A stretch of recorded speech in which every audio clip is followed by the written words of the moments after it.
RCB-ನ CSK-ನ? RCB. ಏನಕ್ಕೆ? ಕರ್ನಾಟಕದಲ್ಲಿ ಹುಟ್ಟಿ ಕಾವೇರಿ ನೀರು ಕುಡಿದು ನಾವು RCB-ಗೆ ಸಪೋರ್ಟ್ ಮಾಡೋದು. ಅವಮಾನ ಅತಿ ಬಹುಮಾನ ಎಂದರು ಕನ್ನಡ ಸಿಂಹಗಳು. ನಿಮ್ ಫ್ರೆಂಡ್ಸ್ ಗ್ಯಾಂಗ್ ಅಲ್ಲಿ RCB-ನ ತುಂಬಾ ಇಷ್ಟಪಡೋರು ಯಾರಾದ್ರೂ ಇದಾರಾ? ಇದಾರೆ. ಹಾಗಿದ್ರೆ ನೀವು ಅವ್ರಿಗೆ ಕಾಲ್ ಮಾಡಿ CSK-ಗೆ ಸಪೋರ್ಟ್ ಮಾಡು, ನಾನು ನಿಂಗೆ ಐಫೋನ್ ಕೊಡ್ತೀನಿ ಅಂತ ಹೇಳ್ಬೇಕು. ಅವ್ರು ಏನ್ ಹೇಳ್ತಾರೆ ನೋಡೋಣ. ಹಲೋ ವಿಶು, 5ನೇ ತಾರೀಕು ಮ್ಯಾಚ್ ಇದೆ ಅಲ್ವಾ? ನೀನ್ RCB-ಗೆ ಸಪೋರ್ಟ್ ಮಾಡ್ತೀಯಾ CSK ಸಪೋರ್ಟ್ ಮಾಡ್ತೀಯಾ?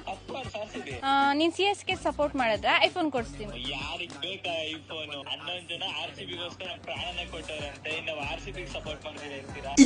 ಇದು ಆಕ್ಚುಲಿ ಚೆನ್ನಾಗಿರೋದು. ನೀನ್ ಏನಾದ್ರು CSK ಸಪೋರ್ಟ್ ಮಾಡಿದ್ರೆ ಐಫೋನ್ ಕೊಡ್ತೀನಿ, ಮತ್ತೆ ರೆಸ್ಟೋರೆಂಟ್ ಫ್ರೀ ಆಗಿ ಹೋಗಿ ಬರ್ಬೋದು. ಯಾವ್ದು ಬೇಡ, ನಮ್ಗೆ RCB ಇದ್ರೆ ಸಾಕು. ಫಿಕ್ಸಾ? ಫಿಕ್ಸ್. ನಿಮ್ ಫ್ರೆಂಡ್ RCB-ಗೆ ಲಾಯಲ್ ಆಗಿದ್ದಾರೆ. ಸೊ ಅದೇ ಖುಷಿಗೆ ನಿಮ್ಗೆ ಐಫೋನು 50,000 ರೂಪಾಯಿ ಕೊಟ್ಟು ನಿಮ್ ಫ್ಯಾಮಿಲಿ ಜೊತೆ ನಿಮ್ಗೆ ರೆಸಾರ್ಟ್ ಕಳಿಸ್ತೀನಿ, ಹೋಗ್ತೀರಾ? ಅಮೌಂಟ್ ಎಲ್ಲ ಬೇಡ, ಐಫೋನು ಬೇಡ, ರೆಸಾರ್ಟ್ ಗೆ ನಮ್ ಫ್ಯಾಮಿಲಿ ಜೊತೆ ಹೋಗ್ತೀವಿ. ಕನ್ಫರ್ಮಾ? ರೆಸಾರ್ಟ್ ಎಲ್ಲಿದೆ? Wake up to reality.